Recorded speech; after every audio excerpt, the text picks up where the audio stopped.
اللہ اللہ اللہ۔ اگر آپ نبی کریم سید عالم صلی اللہ تعالی علیہ وسلم کی عبادات کو ملاحظہ کریں نا تو سرکار کی زندگی میں کثرت ہے عبادت کی۔ اعلان نبوت سے پہلے کتنے کتنے مہینے حضور غار حرا میں عبادت کرتے، تنے تنہا۔ حرم کعبہ قریب تھا لیکن وہاں رش ہوتا تھا، لوگ ہوتے تھے۔ فرمایا میں اکیلے میں اپنے رب کو منانا چاہتا ہوں۔ کتنے کتنے ایام حضور غار حرا میں عبادت کرتے۔ پھر صحابہ کرام علیہم رضوان فرماتے کہ مدینہ منورہ میں حضور کا یہ رنگ ہوتا، اتنے لمبے سجدے کرتے کہ لگتا روح مبارک کی پرواز کر گئی، اتنے لمبے سجدے کرتے۔ حضرت سیدنا معاذ بن جبل رضی اللہ تعالیٰ عنہ فرماتے ہیں 3 دن ہو گئے حضور چلے گئے، مدینے میں نظر ہی نہیں آ رہے۔ صحابہ پریشان، ابو بکر صدیق، عمر فاروق، عثمان غنی، مولا علی ڈھونڈتے پھرتے، حضور سید عالم صلی اللہ علیہ وسلم کا پتہ نہیں۔ فرماتے ہیں جناب صدیق ایک پر گھومتے گھومتے جبل سلا کی پہاڑی کے قریب گئے، ایک چرواہا بکریاں چرا رہا تھا، اس سے پوچھا تم نے میرے محبوب کو تو نہیں دیکھا؟ تو کہنے لگا مجھے نہیں پتا تمہارے محبوب کون ہے۔ ایک آدمی آج 3 دنوں سے غار میں رو رہا ہے، اتنی شدت کے ساتھ روتا ہے کہ میری بکریاں جا کے غار کے سامنے بیٹھ جاتی، اور بکریاں بھی روتی ہیں، میں بڑا کھینچتا ہوں پر لوٹتی نہیں، رات کو گھر لے کے جاتا ہوں تو جاتی نہیں، سویرے باڑے سے نکالتا ہوں تو دوڑی ہوئی آتی، پھوٹ پھوٹ کے روتی ہیں، لیکن حال یہ ہے کہ دودھ پہلے سے بھی زیادہ دیتی ہیں۔ حضرت ابو بکر صدیق کہنے لگے یہی تو میرے رسول پاک علیہ السلام کے نبی ہونے کی علامت ہے۔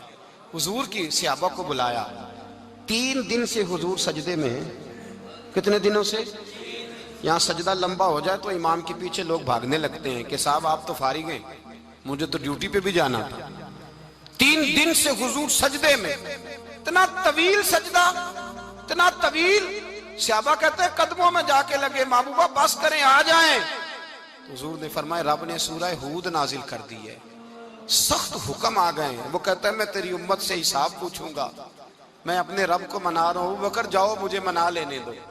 حضور نے ہمیں بتلایا ہے کہ رب کو سجدہ کریں تو رب مانتا ہے، اس کو منانے کا طریقہ سجدہ کرنا ہے، جھکنا ہے، عبادت کرنا ہے۔ کہا وہ مانے گا تو میں آؤں گا۔ تڑپ گئے صحابہ۔ اور ایک روایت ایسی بھی ہے کہ جب بات نہ بنی تو حضرت فاطمہ سے عرض کیا۔ حضرت فاطمہ شام کا سناٹا چھایا، اپنے آپ کو کپڑوں میں لپیٹا، دائیں بائیں شہزادوں کے لیا تو حضور کی بارگاہ میں گئیں، کہنے لگی محبوبہ بس کریں گھر آ جائے، مدینہ سونا ہو گیا ہے، مسجد نبی کی دیواریں بھی روتی ہیں، یا رسول اللہ ستون مجھ سے آپ کا پوچھتے ہیں گھر آئیں۔ نبی پاک نے فرمایا فاطمہ تو بھی دعا کر، میں بھی دعا کرتا ہوں۔ حضرت فاطمہ بھی ساتھ والے کونے میں سجدے میں گر گئیں، پھر دعا ہوئی، پھر التجا ہوئی۔ حضرت جبریل آئے، کہنے لگے محبوبہ رب کہتا ہے سار اٹھاؤ، وَلَسَوْفَ يُؤْتِيكَ رَبُّكَ فَتَرْضَىٰ، اللہ فرماتا ہے میں آپ کو اتنا دوں گا کہ آپ مجھ سے راضی ہو جائیں گے۔ تو حضور تو سجدے کے عالم میں۔ حضرت سیدنا عبد الرحمن ابن عوف کہتے ہیں میں حضور کے ساتھ تھا، ہم مسجد نبی سے نکلے تو سامنے ایک باغ آیا، حضور فٹافٹ گئے اور باغ میں سر سجدے میں رکھ دیا، دیر تک حضور نے سجدہ کیا، اتنا لمبا کہ جیسے کسی کی روح پرواز کر گئی۔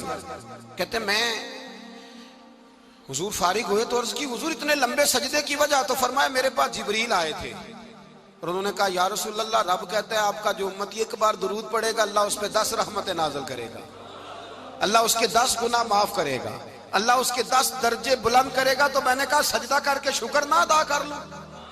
اس بات پر میں سجدہ کرنے لگ گیا۔ اس بات پر ایک دوست کے ہاں بیٹا ہوا، مجھے کہنے لگے مبارک ہو بھتیجا آیا ہے۔ میں نے کہا خیر مبارک۔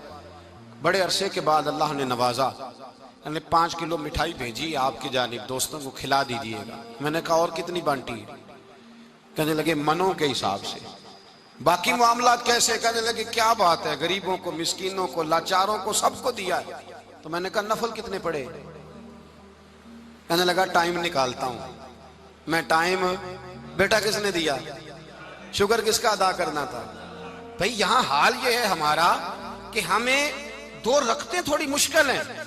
اگر کہا جائے کہ 25 من مٹھائی تقسیم کرنی ہے تو وہ آسان ہے، ہم نے اپنے لیے عبادت کو، ریاضت کو بوجھ سا بنا لیا، اس کو اتاریں کچھ بھی مشکل نہیں۔ رب کی بارگاہ میں جتنا بندہ جھکتا جاتا ہے اتنا ہی اللہ اسے اور عزت عطا کرتا جاتا ہے۔ بزرگوں سے کسی نے پوچھا تھا کہ میری اللہ اللہ قبول بھی ہے کہ نہیں؟ تو وہ کہنے لگے رب کو تیری پہلا سجدہ قبول تھا تو تب اس نے دوسرے کی توفیق دی تھی، اسے تیری فجر قبول تھی تو تجھے زور پڑھنے کی توفیق دی، اس نے تیرا پہلا روزہ قبول کیا تو دوسرا رکھنے کا موقع دیا۔ یہ علامت قبولیت۔ میرے محبوب نے فرمایا بندگی کرو، اس کے حضور آؤ، کبھی کا صلاۃ اللیل پڑھو، کبھی کا تہجد پڑھو، کبھی کا اشراق پڑھو، کبھی کا چاشت پڑھو، کبھی کا اوابین پڑھو۔ اور میرے مصطفیٰ نے فرمایا ہو سکے تو اٹھ کے تہجد پڑھو، باقی نمازوں پہ رب تمہیں ثواب دے گا، اگر تہجد پڑھو گے تو رب تمہاری طرف دیکھ کے مسکرائے گا، جو اس کی شان کے لائق ہے وہ مسکرائے گا۔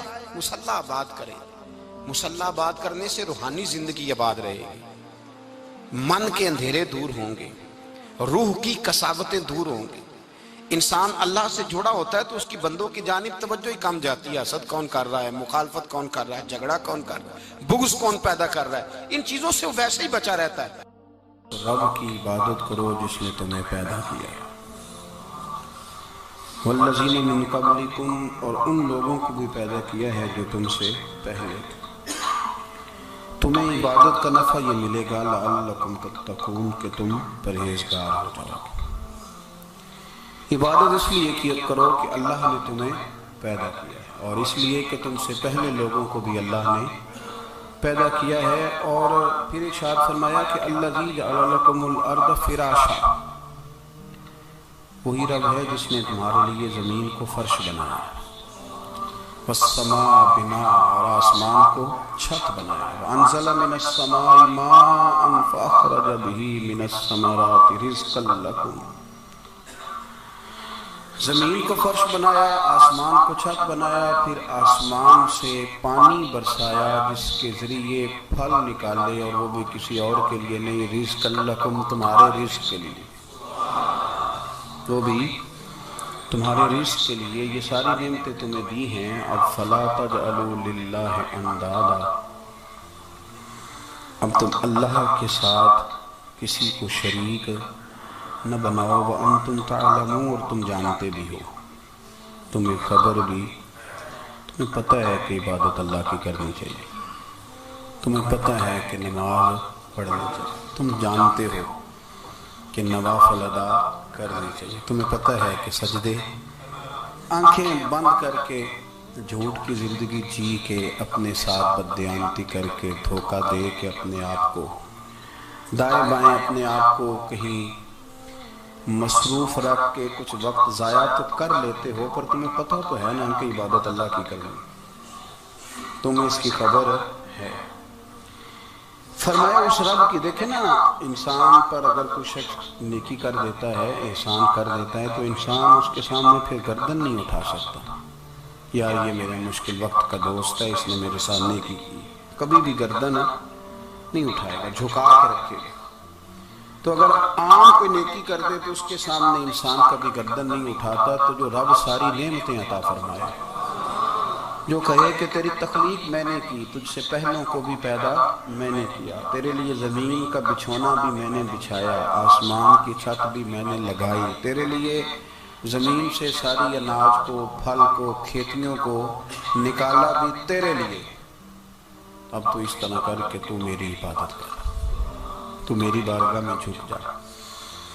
بہت سارے نشے لوگوں کو لگے ہوئے ہوتے ہیں، ہر آدمی کوئی نہ کوئی نشہ کرتا ہے، کوئی دولت کا کرتا ہے، کوئی شہرت کا کرتا ہے، کوئی اپنی تعریف کا نشہ کرتا ہے، دو چار لوگوں سے تعریف سن کے مطمئن ہو جاتا ہے۔ ناراض تو نہیں ہوگی اس جملے سے؟ آپ کرتے ہیں لوگ دولت کا نشہ، یہ جب نقصان ہوتا ہے تو بندے بیمار نہیں ہو جاتے، پیسے ڈوب جاتے ہیں تو لوگ بیمار نہیں ہو جاتے، تو اس کا مطلب یہ ہوتا ہے کہ نشہ ٹوٹ گیا ہے۔ اب بہک ہوئے ہیں نا تھوڑے سے تو کانپتے ہیں، تڑپتے ہیں، پریشان، نشئی اسی طرح ہی کرتا ہے نا، نہیں ملتا تو پریشان ہوتا ہے۔ یہ سارے نشے ہیں، مختلف قسم کا نشہ۔ اب مانتے نہیں اس بات کو، تسلیم نہیں کرتے، کیونکہ تسلیم کرنا بڑا مشکل کام ہے، اس کے لیے تو بڑی ساری چیزیں جو ہے وہ دبوچ کے اور بڑی سارے رستے پھلان کے آنا پڑتا ہے، تو بڑا مشکل ہے ماننا، ورنہ کرتے ہیں، ہمارا مزاج ہے۔ یہ گھومنے پھرنے کا، دنیا دیکھنے کا بھی ایک نشہ ہے، یہ بہت ساری باتیں کرنے کا بھی ایک نشہ ہے،